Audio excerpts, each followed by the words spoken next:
जी recording भी start हो गई।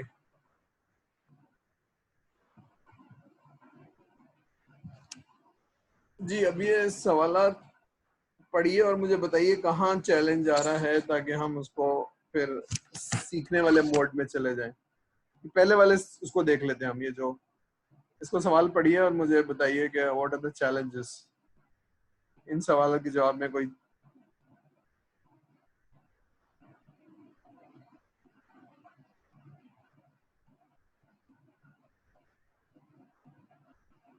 पढ़ेगा भाई। अब ये समझ लीजिए कि आप फ्रेश ग्रेजुएट हैं और आपसे जो इंटरव्यूअर है वो सवाल करेगा, तो इस तरह के सवाल आते हैं। ये वाला सवाल देखिए, which tools are used in any working experience. कोई टूल है जो आपने अभी तक यूज किया है other than language and database. किसी भी किस्म का कोई टूल आप यूज करते हैं, या एक्चुअली वो जज करना चाह रहे होते हैं कि आप कितने टेक्निकल हैं और कितने अपने एफर्ट्स लगाते हैं, योर डायरेक्शन टुवर्ड्स लर्निंग।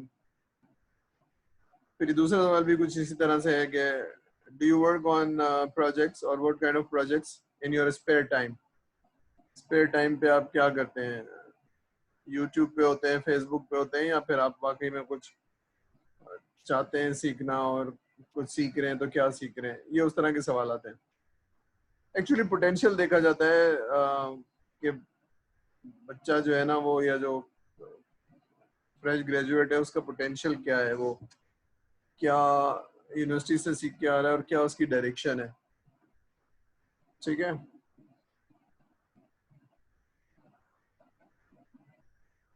कोई इसका सवाल का जवाब देगा? What part of the software development do you think is the most difficult.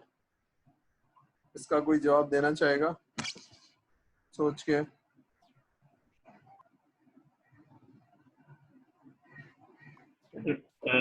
Requirement जब दे रहे होते हैं प्लान से, वो डिफिकल्ट होता है क्योंकि अगर आपने सही से रिक्वायरमेंट नहीं ली उससे, और जो है सही से उसकी नीड्स नहीं समझी, तो पूरा जो हमारा प्रोसेस है वो ज़ाया चला जाएगा। जी बिल्कुल सही है आपका जवाब। रिक्वायरमेंट अगर नहीं ली गई तो आपकी डायरेक्शन गलत हो जाएगी। जो आपने सफर तय करना है कि बनाना क्या है, तो रिक्वायरमेंट एक बहुत इंपॉर्टेंट प्रोसेस है। और इसलिए प्रोसेस है कि वो इनटेंजिबल है ना, नजर नहीं आ रहा, फिर डोमेन की नॉलेज नहीं है। तो आपकी बात दुरुस्त है कि बाकी चीजें अपनी जगह इंपॉर्टेंट है, डिजाइन डेवलपमेंट, लेकिन आपकी डायरेक्शन जो है वो इम्पोर्टेंट है। सही है, चलिए।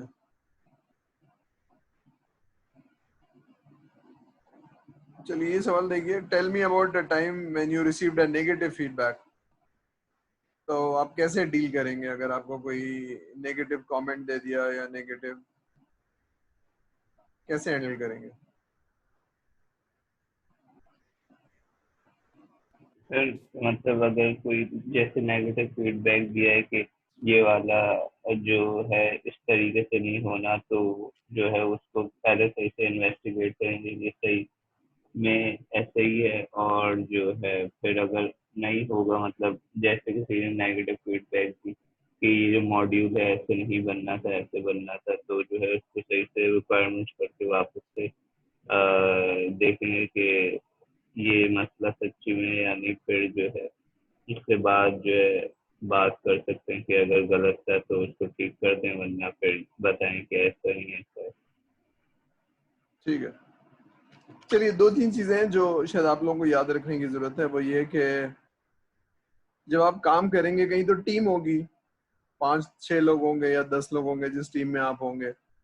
ठीक है। तो ये सारे लोग जो हैं ये परफेक्ट नहीं होते हैं। ठीक है। मेरा बॉस बिल्कुल परफेक्ट नहीं होगा कि प्यार से मोहब्बत से समझाए, तो गुस्सा भी आ सकता है, कोई नेगेटिव कमेंट भी दे सकता है। तो how do we behave in a team? अगर उसने नेगेटिव दे दिया तो मैं क्या करूंगा? जाके बैठा रहूंगा, फिर गुस्सा करता रहूंगा, या फिर पोलाइटली जवाब दूंगा, या चीजों को सही करूंगा? ये वो वाली चीजें हैं जो actually, how would you deal with that? ठीक है। टीचर ने कोई ऐसी बात कह दी जो मुझ में नहीं थी, तुम्हें तो आता ही कुछ नहीं है। अब ये बात सुन के मेरा क्या रिएक्शन होगा?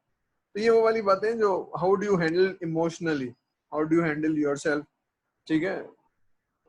बात सही अगर है तब तो ठीक है, लेकिन अगर बात सही नहीं है तब मैं क्या करूंगा? तो how do you control your emotions in a team, ये बहुत इंपॉर्टेंट है। तो लोग जो अपने करियर में आगे जाना चाहते हैं उनको बहुत याद रखने की बात है, how would you control your emotions, दोस्तों में, बहन भाइयों में, और खास तौर पे ऑफिस में। कोई पॉजिटिव बात से इंसान खुश होता है, इंसान की फितरत है, तारीफ करेंगे तो खुश होगा, लेकिन कोई फीडबैक नेगेटिव दिया जाएगा तो उससे खुश नहीं होगा, बुरा लगता है ना इंसान को कि उसके बारे में कुछ कहा जा रहा है। तो how would you handle it, ये थोड़ी सी सीखने की जरूरत है जब आप टीम में काम करेंगे। तो no team is a perfect and your boss behaviour is not perfect. तो अपने आप को कैसे असम्बल करेंगे, कैसे जवाब देंगे और सारा कुछ करेंगे। तो इसका सॉफ्टवेयर इंजीनियर से ताल्लुक नहीं है, लेकिन बहरहाल पर्सनैलिटी से ताल्लुक है आपका सारा कुछ करने से। चलिए अब नीचे आ जाते हैं, knowledge of the software development. अच्छा, याद रखिए कि जो और जगहों से पढ़ते हैं, कोई लैंग्वेज कर लेते हैं, डेटाबेस कर लेते हैं, तो वो टेक्नीशियन क्यों हैं और आपको 4 साल में इंजीनियर क्यों बनाया जा रहा है, तो ये वो वाली चीज़ें हैं। यानी आपको अब तो सवाल ये है कि अगर मैंने आपको कहीं भेजा सॉफ्टवेयर बनाने, तो what are the models available, what are the frameworks available. तो फीजिबिलिटी का मतलब है कौन सा बेहतर है, कौन सा नहीं बेहतर है। ये सवाल हमने किए थे कि आपको एक वो दे दिया था वेबसाइट और एक दे दी थी बड़ी सी, तो उसमें से कौन सा बेहतर है सवाल पूछा था, लेकिन ज़्यादातर लोगों ने जवाब नहीं दिया था। ये बताया था मेरे जो स्टेप्स हैं वो ये वाले फॉलो करूंगा, या कुछ लोगों ने वाटरफॉल लिखा था, कुछ ने जाए लिखा था। लेकिन क्यों, सवाल ये है ना कि ये क्यों करूंगा, ये वाला जवाब किसी ने नहीं आया था, व्हाई। तो कौन कौन से मॉडल हैं, कोई अगर जवाब देना चाहे, और पॉसिबली फलाने प्रोजेक्ट पे या छोटे प्रोजेक्ट पे, लेस रिस्की प्रोजेक्ट पे कौन से मॉडल। अच्छा, फ्रेमवर्क मालूम है लोगों को? मॉडल तो खैर सुना हुआ है आप लोगों ने मेरे मुंह से, या पढ़ा हुआ भी है। व्हाट आर द फ्रेमवर्क्स, याद है लोगों को? मालूम है क्या चीज होती है फ्रेमवर्क? एनीबॉडी सुना हुआ है आप लोगों ने? मालूम है फ्रेमवर्क क्या होता है? नहीं सर। क्या चीज होती है फ्रेमवर्क?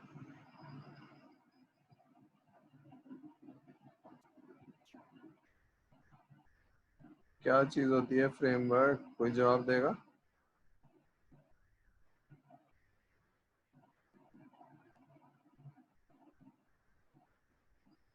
चलिए देखिए, ये नॉर्मल क्लास नहीं हो रही है कि सर बोलते जाएंगे और आप सुनते जाएंगे और बस अटेंडेंस हो जाएगी, लेकिन ये तो सीखने वाला प्रोसेस है ना। सर को पता चलना चाहिए कि क्या आता है क्या नहीं आता। बहरहाल मैं फ्रेमवर्क बताता हूँ आपको। फ्रेमवर्क की डेफिनेशन ये है कि there are certain rules applied on a steps. मसलन अगर आप कहते हैं कि वाटरफॉल एक मॉडल है, तो वाटरफॉल का कुछ कुछ रूल्स हैं, तो देन इट बिकम्स फ्रेमवर्क। क्या रूल्स हैं? रिक्वायरमेंट खत्म होगी तो डिजाइन में जाएंगे, डिजाइन खत्म होगी तो डेवलपमेंट में जाएंगे। तो there are certain rules to be followed, ठीक है। तो वो रूल्स फॉलो करते हैं जिसकी वजह से वो फ्रेमवर्क कहलाता है। तो कोई भी फ्रेमवर्क के रूल्स होंगे जो उस पर अप्लाई होते होंगे, ठीक है।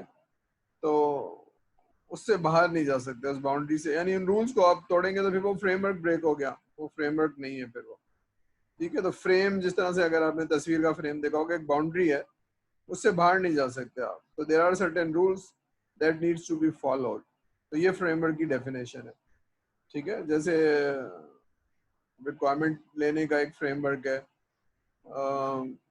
उसको कोर कॉम्पिटेंसी मॉडल कहते हैं। इसी तरह से सॉफ्टवेयर डेवलपमेंट के कुछ फ्रेमवर्क्स हैं, ठीक है ना। एक तो ट्रेडिशनल है और एक एजाइल है।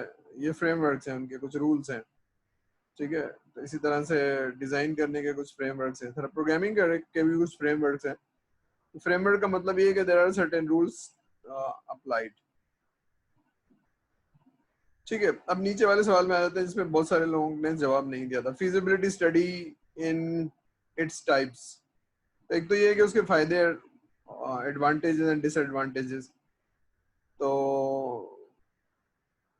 थोड़े से हम थ्योरी पढ़ लेते हैं, या वैसे ही मैं जो बताया मुझे बता देता हूँ, लेकिन उसके अलावा फिर आपको समझने की जरूरत है कॉन्सेप्चुअली।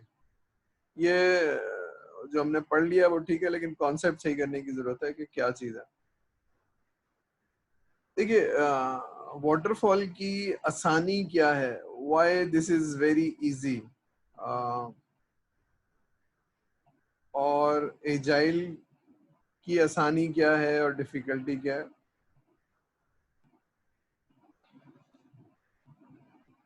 देखिए, आज से 30-35 साल पहले जब सॉफ्टवेयर बनता था ना, तो कोई मेथडोलॉजी नहीं थी। ये वाटरफॉल और एजाइल एजाइल एजाइल तो अर्ली 90s में आए ना। तो सॉफ्टवेयर तो समझिए 60s में और 70s में बनना शुरू हो गए थे। यानी आप समझिए 70s में प्रोग्रामिंग लैंग्वेज बनना शुरू हो गई थी। ठीक है, यानी पता नहीं आपने जावा जो आपने सुना, तो जावा की जो बेसिक है वो, या जो नेटिव है वो सी पैस्कल है। एक्चुअली पैस्कल से सी गए, सी से फिर हम जावा पे चले गए। तो एक्चुअली वो सिंटेक्स उसी तरह से सी पैस्कल आ गया। आई डोंट नो आप लोगों ने नाम सुना है, पैस्कल, फोर्ट्रैन, कोबोल। ये पुराने जमाने की लैंग्वेज है, जब हमने अपना करियर स्टार्ट किया था। तो 70s में प्रोग्रामिंग होती थी, लेकिन कैसे होती थी आप हमें बताइए, क्या करना है, और हम उसको रिक्वायरमेंट भी खुद लेते थे, एनालाइज भी खुद करते थे, और कोडिंग भी खुद करते थे, और टेस्टिंग नहीं होती थी। कस्टमर चलाता था, बग बताता था, फिर हम उसको सही करते जाते थे। दैट्स हाउ, इस तरह से हुई। लेकिन उसमें बहुत सारे फेलियर्स आए, सारा कुछ हुआ। तो फिर दूसरी इंजीनियरिंग से पूछा गया, सिविल इंजीनियरिंग, मैकेनिकल इंजीनियरिंग, तुम कैसे बनाते हो। तो सिविल ने और मैकेनिकल ने बताया कि भाई हम ऐसा करते हैं कि पहले क्या बनाना है वो हम लेते हैं। गाड़ी बनानी है तो गाड़ी की डिजाइन क्या होगी, कितने होंगे गाड़ी। तो actually we take the requirement and then we design and then we develop. गाड़ी बनानी है तो ऐसी होगा, घर बनाना है तो ऐसी होगा। तो this is called engineering approach. Specification, design, development and testing. अब घर भी ऐसी बनेगा, क्या बनाना है, रिक्वायरमेंट लेंगे या स्पेसिफिकेशन लेंगे, फिर उसका मैप बनाएंगे, डिजाइन करेंगे। ठीक है, बस समझ में आ रही है। तो हमने बोरो की है traditional methodology from other engineering, हमने चलाया तकरीबन 70s में 80s में। और आज भी वो तरीका कार तो बुरा नहीं है, लेकिन लार्ज एंड कॉम्प्लेक्स प्रोजेक्ट पे वो देर लगा देता है, और बहुत रिपोर्टिंग बहुत ज्यादा हो जाती है, और वो ठीक है। तो उसके एडवांटेज है, डिसएडवांटेज है। लेकिन आसान अच्छी बात क्या है कि एक तरीका आ गया कि ऐसा नहीं जाके पूछो, बल्कि रिक्वायरमेंट अलग लो, डिजाइन अलग करो, और फिर ठीक है। तो फिर उसको हमने ज्यादा स्टडी किया कि रिक्वायरमेंट लेने के तरीके होते हैं। उसमें फिर हमने रिक्वायरमेंट इंजीनियर होता है, और फिर या बिजनेस एनालिस्ट होता है। लेकिन बहरहाल एक नेचुरल तरीका है सॉफ्टवेयर बनाने का, विच इज वाटरफॉल। ठीक है, और हमने बनाना शुरू किया कम से कम 20-22 साल, टिल 91-92। और फिर हमें लगा कि नहीं, हम जो है वो डिफरेंट है, यानी सॉफ्टवेयर डेवलपमेंट जो है बाकी इंजीनियरिंग से डिफरेंट है या नहीं है। कोई बताएगा है या नहीं है तो कैसे है, नहीं है तो बात खत्म हो गई। सॉफ्टवेयर इंजीनियरिंग में और बाकी इंजीनियरिंग में क्या फर्क है, कुछ आपको अभी तक फील होता है कि यस दिस इज डिफरेंट, बाकी इंजीनियरिंग में क्या होता है और इसमें क्या होता है। कोई बताएगा, एनीबॉडी।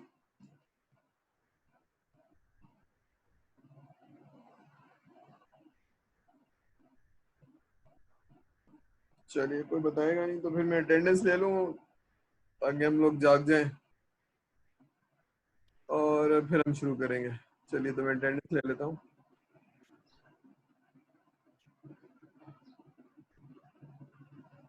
चलिए, जरा अटेंडेंस बोल देंगे ताकि हम जाग जाएं। Ahmed Raza, present. Mohammed Ali, Present. Mariam Azhar, Mariam, Present. Abdullah bin Hussain, Abdullah है। Neha Fatima, Present. Mohammad Haseeb,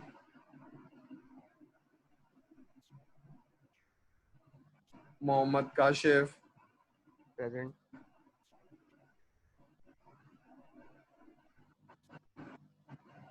Sumesh Kumar, Present. Vishal Kumar, Present. आपकी आवाज बहुत हल्की करी। मोहम्मद माज, जमाज ने। Abdul Mustafa, Hassan Naveed, Present. Rabiul Mughal,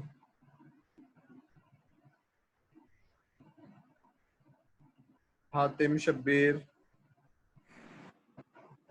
Jawad Sheikh, Present, sir.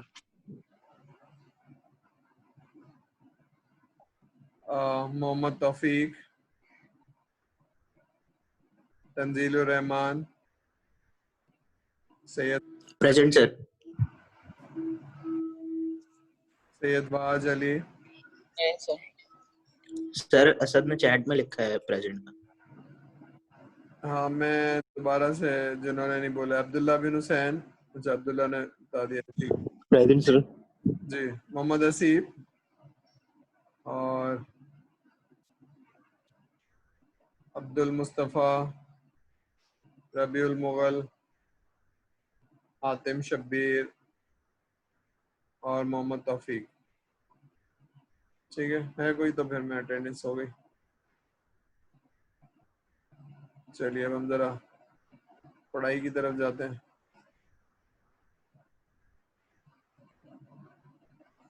ठीक है, चलिए हम एक्चुअली फिजिबिलिटी स्टडी देख रहे हैं कि कौन सी चीज फिजिबल है, कौन सी चीज नहीं फिजिबल है, लेकिन मैं उसकी प्रीअम्बल या समझिए कि उसकी थोड़ा सा बैकग्राउंड बता रहा हूँ कि हम किस तरह से वाटरफॉल में गए और फिर किस वजह से हम एजाइल में गए। तो एजाइल की वजह समझाने से पहले मैं आपको, ताकि फिजिबिलिटी समझ में आए, तो पहली चीज हमें समझने की जरूरत है कि हमारी जो इंजीनियरिंग है या सॉफ्टवेयर इंजीनियरिंग है वो बाकी इंजीनियरिंग से कैसे मुख्तलिफ है। अब जरा मैं थोड़ा सा समझाता हूँ, उसको गौर से सुनिए और इसको लॉजिकली समझने की कोशिश, याद नहीं करिए, समझिए सर क्या कह रहे हैं। देखिए मैकेनिकल इंजीनियरिंग या सिविल इंजीनियरिंग में एक बड़ा यह है कि जब आप गाड़ी बनाते हैं या घर बनाते हैं तो उसमें वियर एंड टियर होती है। 15 साल 20 साल के बाद वो पुराना होना शुरू हो जाता है, गाड़ी तो और जल्दी पुरानी होनी शुरू होती है। सॉफ्टवेयर में ऐसा कुछ नहीं है, दिस इज इनटेंजिबल। एक कोड लिखा हुआ है जो पुराना नहीं होता है या हो जाता है, चलते चलते वो घिसता नहीं है, खराब नहीं होता है, पुराना नहीं होता है। ये बात समझ में आ रही है? जबकि मैकेनिकल इंजीनियरिंग में, सिविल, बाकी इंजीनियरिंग में ऐसी चीजें, कोई भी चीजें फिजिकल होती है ना, फिजिकल होती है तो पुरानी होती है। लेकिन सॉफ्टवेयर ऑब्सोलीट होना शुरू हो जाता है बहुत जल्दी। तो क्या सॉफ्टवेयर 20 साल चलेगा, 15 साल चलेगा? नहीं, सॉफ्टवेयर नहीं चलता है, बहुत जल्दी ऑब्सोलीट हो जाता है। तो बताएगा कोई सॉफ्टवेयर ऑब्सोलीट कैसे हो जाता है? जहाँ घिसता है ना पुराना होता है, तो फिर ये ऑब्सोलीट कैसे हो जाता है किसी के जहन में ये बात? होता भी है या नहीं होता है? रिक्वायरमेंट जो है मतलब बढ़ जाती है, मतलब जो करंट जो काम होता है ना उससे ज़्यादा काम हो जाता है। जैसे किसी को जो है किसी सॉफ्टवेयर में फिंगरप्रिंट स्कैनर नहीं है तो आगे जाके फिंगरप्रिंट स्कैनर की ज़रूरत पड़ गई, तो वो पिछला वाला सॉफ्टवेयर ज़रूरत नहीं है, न्यू सॉफ्टवेयर है। जी हाँ, उसको बात सही है, रिक्वायरमेंट बढ़ जाती है एक्चुअली। इसको बढ़ जाना अभी मैं समझाता हूँ, is not a right word, वरना फिर इंजीनियर कहेगा कि भाई आपने बताया क्यों नहीं था। बढ़ नहीं रही है वो, एक्चुअली इवॉल्व हो रही है। अभी मैं बताता हूँ कि इवॉल्व का क्या मतलब है।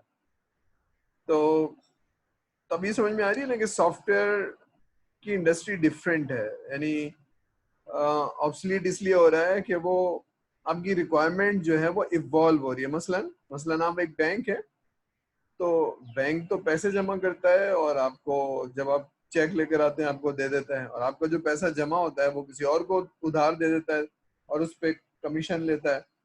जिसको घर बनाना है, गाड़ी खरीदनी है, उसको दे देता है, क्योंकि आपको तो थोड़े थोड़े पैसों की जरूरत है, तो थोड़ा थोड़ा पैसा लेके तो बोरोइंग होती है, और क्या नाम है, आपकी पैसे को रखा जा रहा है सेफ कस्टडी में। लेकिन बैंक का ऑपरेशन चेंज हो रहा है। तो पहले आप एक ब्रांच में अकाउंट खोलते थे और वहीं से एक्सेस करते थे। अगर आपके पेरेंट्स को याद होगा कि एक ब्रांच है जो घर के पास है, वहां से अकाउंट खोला और वहीं से सारा कुछ काम होता था। अब ये है कि आपने अकाउंट कहीं खोला है तो बैंक को कहीं से भी एक्सेस कर सकते हैं, पूरे पाकिस्तान से बाहर नहीं कर सकते, पूरे पाकिस्तान से कहीं से भी, किसी भी शहर में, किसी भी ब्रांच में जाके, क्योंकि इंटरनेट बैंकिंग है या सेंट्रलाइज बैंकिंग है। तो पहले वाली जो बैंकिंग थी आज से 20 साल पहले, उसको इंटरनेट बैंकिंग या सेंट्रलाइज बैंकिंग की जरूरत नहीं थी, अब है। तो वो सॉफ्टवेयर इसलिए ऑब्सोलीट हो जाता है क्योंकि बैंक की या बिजनेस की रिक्वायरमेंट इवॉल्व हो जाती है, कोई नया चीज आ जाती है इसकी वजह से। इसी तरह से पहले हर ट्रांजैक्शन आपको नहीं पता चलती थी, अब तो आप ट्रांजैक्शन करते हैं, ठग से मैसेज आ जाता है कि भाई पैसे निकाले हैं या नहीं निकाले हैं, सारा कुछ है। तो दैट इज 20 years ago ये मैसेजेस ही नहीं होती थी, बल्कि तो ये फोन ही नहीं होते थे। अब फोन भी आ गए हैं, उसमें मैसेजेस हैं, तो आपको एक एक्स्ट्रा फीचर, तो that's how you improve the functionality of the software. ठीक है, तो जो चीजें पहले नहीं होती थी वो अब जरूरत पड़ने लगी है, और तो रिक्वायरमेंट बढ़ती नहीं है, इवॉल्व होती है। मतलब जो जिस वक्त उसने बताई थी उस वक्त उतनी ही थी, लेकिन अगले 1 साल के बाद कुछ और रिक्वायरमेंट आ जाएगी, अगले साल कुछ और रिक्वायरमेंट आ जाएगी। ठीक है, तो सॉफ्टवेयर की रिक्वायरमेंट इवॉल्व हो रही है। बात समझ में आ रही है? Yes sir.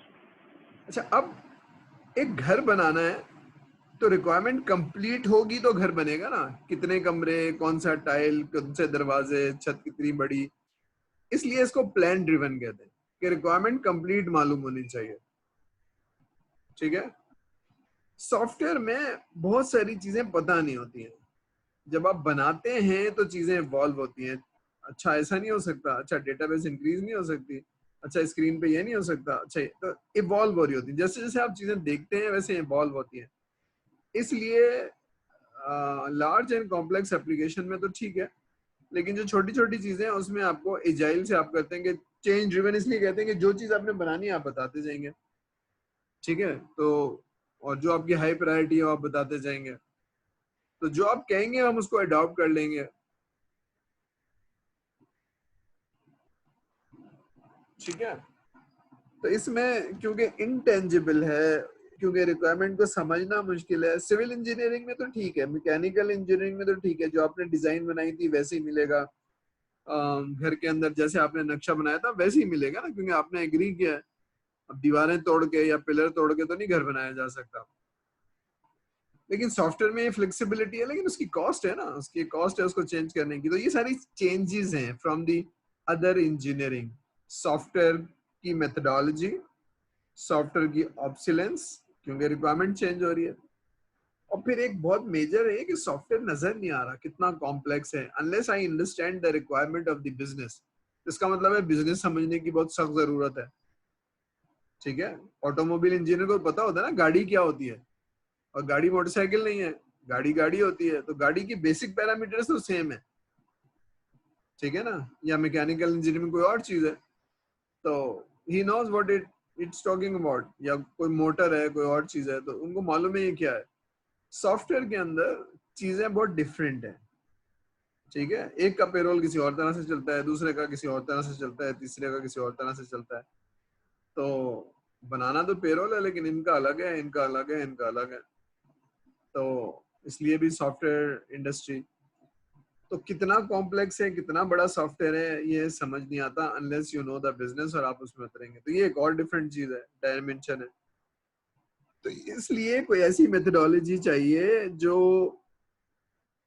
थोड़ा थोड़ा नजर आए और हम उसको बनाते जाएं और कस्टमर को दिखाते जाएं, बजाय इसके कि हम 6 महीने इंतजार करें, रिक्वायरमेंट लें, डिजाइन करें, डेवलपमेंट करें, उसको इन्वॉल्व रखें। उसके बजाय हम थोड़ा थोड़ा स्प्रिंट चलाएं, 15 दिन की, 15 दिन से पहले एक रिक्वायरमेंट का सेशन कर लें आधे दिन का, और उसको 15 दिन बाद चलता हुआ सॉफ्टवेयर दिखा दें।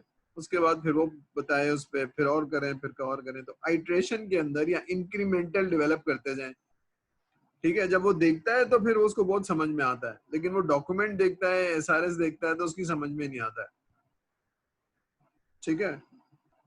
ये यहाँ तक बात समझ में आ रही है? Yes sir. ठीक है। अब अगर एक छोटा सा एप्लीकेशन बनानी है जिसमें रिस्क नहीं है, ज्यादा कॉम्प्लिकेशन नहीं है, तो वो तो आप बना लें वाटरफॉल से या किसी भी ऐसी मेथडोलॉजी से जिसमें बहुत ज्यादा साइन ऑफ ना हो। प्रोसेस को मेंटेन करने भी एक कॉस्ट है ना, पहले डॉक्यूमेंट बनेगा, साइन ऑफ होगा, फिर आगे जाएगा। तो डॉक्यूमेंट बनाने की भी एक कॉस्ट है, फिर रिक्वायरमेंट इंजीनियर रखने की भी एक कॉस्ट है, तो ये है ना। तो लेकिन अगर कोई इतना कॉम्प्लिकेटेड प्रोजेक्ट नहीं है तो ये सब करने की जरूरत नहीं है। ये ऐसे ही है जैसे अगर आपको छोटी मोटी बीमारी है तो गली के कोने पे जो डॉक्टर है उसको दिखा देंगे, दिखा दो जाके। अनलेस कि कोई बहुत चीज कॉम्प्लिकेटेड है तब जाके दिखाएंगे ना किसी बड़े डॉक्टर को, कंसल्टेंट का टाइम लेंगे, 2,000 रुपए देंगे, वरना तो 200 रुपए में दिखा देंगे। तो अगर कोई लेस कॉम्प्लेक्स प्रोजेक्ट है, छोटा सा प्रोजेक्ट है, तो इतनी जबरदस्त फ्रेमवर्क और ये सब करने की क्या जरूरत है? डॉक्यूमेंट बनाने की और साइन ऑफ लेने की कर लें, मतलब उसको जैसे तरीका कार होता है वो करें, लेकिन तो समझ रहे फीजिबिलिटी, यानी कहीं पर इतनी कॉम्प्लेक्सिटी साइन ऑफ लेने की जरूरत नहीं है, लेकिन कहीं पर बहुत जरूरत है जहां पर कोई बहुत टिपिकल एप्लीकेशन है, ठीक है। ठीक है, तो now you have to understand कि हम क्यों अप्लाई करते हैं कहाँ पर और क्यों अप्लाई नहीं करते हैं। लेकिन अब सॉफ्टवेयर डेवलपमेंट में ये ज्यादा बेहतर है कि हम सारे लोग एक साथ बैठें, सारे लोग समझें, क्योंकि इंटेंजिबल है, और एक दूसरे का हैंड होल्ड करें, यानी गाइड करें, ठीक है। आइसोलेशन में जो वाटरफॉल में होती थी वो शायद और इंजीनियरिंग के लिए सही है, यानी सिविल इंजीनियरिंग की तो बिल्कुल सही है कि भाई नक्शा बना दिया, चीजें बना दी, समझा दी, अब मिस्त्री काम करेगा ना, इंजीनियर ने या आर्किटेक्ट ने तो समझा दिया है, बस सुपरवाइज करेगा। तो वहां तो ठीक है, सेग्रीगेशन ऑफ द वर्क, तुम ये करोगे, तुम ये करोगे। सॉफ्टवेयर में क्योंकि इतनी हार्ड कोडेड लाइन नहीं है ना, डिफाइन नहीं है कि तुम्हारा काम कब खत्म हो रहा है और मेरा काम कब शुरू हो रहा है। तो एक दूसरे को मदद करना, समझाने के लिए अगर टीम साथ बैठी हुई हो और एक दूसरे को समझा रही हो, जब उसकी समझ में नहीं आए वो पूछ ले, तो ये ज्यादा बेहतर है। तो इसलिए हम एजाइल को अडॉप्ट करते जा रहे हैं, ठीक है। ठीक है भाई, तो जितनी भी बड़ी बड़ी इंडस्ट्री है वो, इसको अगर आप गूगल कह लें या माइक्रोसॉफ्ट कह लें या कोई और बड़ी कंपनी कह लें, दे आर अडॉप्टिंग स्क्रम। अच्छा, स्क्रम की जो टीम है वो बहुत बड़ी नहीं होती है, इसलिए फिर आप टीम्स को डिवाइड कर लेते हैं। जाहिर सी बात है, अब अगर टीम में 1,000 लोग हैं तो 1,000 लोग तो एक साथ नहीं बैठ सकते, तो फिर आप डिवाइड करते हैं, 10-10, 12 लोगों की एक टीम, फिर 10-12 लोगों की एक टीम, फिर 10-12 लोगों की एक टीम, अलग अलग टीम बनाते हैं, फिर उनको आप दे देते हैं। लेकिन सॉफ्टवेयर इंडस्ट्री के लिए स्क्रम ज्यादा बेहतर है, क्योंकि वो कस्टमर को चलता हुआ सॉफ्टवेयर दिखाते हैं, उस पर फीडबैक लेना, उस पर बात करना, समझाना, ठीक है। ये ऐसे देखिए, वाटरफॉल में आप रिक्वायरमेंट ले रहे हैं तो आपको और उनको समझने में बहुत मुश्किल होती है, लेकिन आप कागज पे बना लेते हैं तो फिर समझ में आना शुरू होता है, इसको आप मॉडलिंग कहते हैं। लेकिन अगर उसको चलता हुआ सॉफ्टवेयर दिखा दें तो और भी आसान होगा समझना, ठीक है। ठीक है, तो हमारी इंडस्ट्री थोड़ी सी मुख्तलिफ है और इसलिए हमारी मेथडोलॉजी डिफरेंट है। चलिए क्वेश्चन नंबर ये वाला देख लेते हैं, different types of role in SDLC. कोई बताना चाहेगा मुझे वाटरफॉल में कौन सी होती है? ये वाला सवाल, different types of role waterfall में कौन से होते हैं और स्क्रम में कौन से होते हैं? रोल पूछ रहा हूँ, जो टीम के रोल होते हैं, तो बताएगा कौन कौन से रोल होते हैं?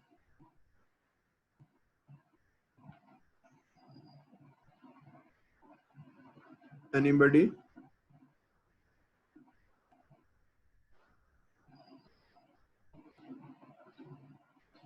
कोई तो बता दे, क्योंकि ये देखिए रेगुलर क्लास नहीं हो रही है, अब तो हम सीखने वाली बात कर रहे हैं, रिवाइज करने वाली बात कर रहे हैं, ताकि आप लोग नोट्स लेते जाएंगे, नहीं तो मैं लेक्चर को दिखा दूंगा आपको।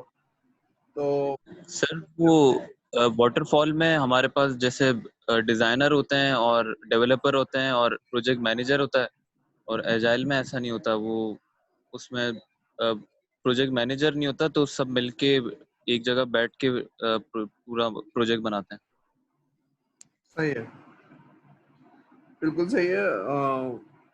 वाटरफॉल को जरा समझ लेते हैं। वाटरफॉल में रिक्वायरमेंट ली जाती है, उसका मतलब है रिक्वायरमेंट इंजीनियर होगा, ठीक है। और रिक्वायरमेंट इंजीनियर टेस्ट इंजीनियर से क्यों मुख्तलिफ होगा, तो हम जरा देखते हैं। तो रिक्वायरमेंट इंजीनियर को डॉक्यूमेंट बनाना आना चाहिए, रिक्वायरमेंट का SRS जो हमने देखा था वो बनाना आना चाहिए, ये तो एक काम है। लेकिन उसको डोमेन की नॉलेज भी होनी चाहिए। अगर वो बैंकिंग के सवाल लेने जा रहा है तो बैंकिंग की नॉलेज होनी चाहिए ताकि वो पूछ पाए। तो एक बहुत स्पेशलाइज रोल है। कोडर को ये सब सीखने की जरूरत नहीं है, टेस्ट इंजीनियर को ये सीखने की जरूरत नहीं है, लेकिन रिक्वायरमेंट इंजीनियर या बिजनेस एनालिस्ट भी कहते हैं उसको। पहले सिस्टम एनालिस्ट कहते थे, अभी भी सिस्टम एनालिस्ट भी है, लेकिन हम उसको बिजनेस एनालिस्ट कहते हैं। तो बिजनेस का मतलब है उसको बिजनेस की नॉलेज हो। तो रिक्वायरमेंट इंजीनियर या बिजनेस एनालिस्ट हो गया जो रिक्वायरमेंट लेता है, और ये बहुत इंपॉर्टेंट रोल है। फिर आ जाते हैं डिजाइन। तो ऐसा आदमी जिसने बड़े बड़े सिस्टम बनाए हों और उसको मालूम हो कि जिसमें 40 स्क्रीन होंगे और बहुत हैवी डेटाबेस होगी, तो वो डिजाइन कैसे होता है, आर्किटेक्ट कैसे होता है, ठीक है। अब ये उस कोडर की बात नहीं हो रही जिसको प्रोग्रामिंग आती है, बल्कि उस बात हो रही है कि ये याद है हमने सिविल इंजीनियरिंग में एग्जांपल ली थी कि वो आदमी मेसन या मिस्त्री नहीं जिसको ईंटें लगाता जाता है और दीवार बन जाती है। एक दीवार बनाएगा, दूसरी दीवार बनाएगा, तीसरी बनाएगा, चौथी बनाएगा तो कमरा बन जाएगा, नहीं, ये मिस्त्री है, इसको दीवार बनानी आती है। आर्किटेक्ट होता है, इसको बताना है कि कितनी दीवारें हैं, किधर पिलर और क्या सारी चीजें, तो वो डिजाइन करता है। आर्किटेक्ट बनाता है और चीजों को लूजली कपल करता है, हाईली कोहेसिव करता है, फिर कहता है कि आप बनाना शुरू करो। तो जो आप क्लास डिफाइन करते हैं, डिफरेंट या फंक्शंस डिफाइन करते हैं और कहीं से कॉल करते हैं, तो वो आर्किटेक्ट बनाता है कि इसको इस तरह से बनाना है, ये सब करना है, ठीक है। तो